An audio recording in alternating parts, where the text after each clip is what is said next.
अस्सलाम वालेकुम दोस्तों, आज मैं आपको ऐसी चीज़ के बारे में बता रहा हूँ जो कि इसके बारे में ये कहा जाता है कि सोने की कीमत में ये मिलता है।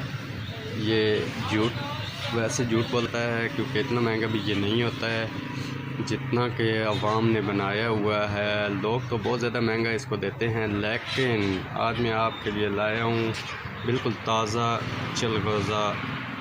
इसमें एक दाना भी ख़राब नहीं होगा, इसका जायका भी अच्छा होगा। इस साल का ये चलगोज़ा है, ये आपको सिर्फ़ और सिर्फ 6000 में किलो मिलेगा। जिस भाई को भी चाहिए वो कांटेक्ट कर ले, डिस्क्रिप्शन में मेरा नंबर ज़रूर होगा।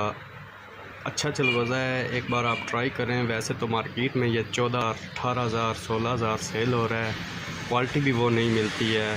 वैसे ही इसको पाड़ बनाया हुआ है, इतना ज़्यादा महंगा नहीं है। 6000 में किलो दूँगा।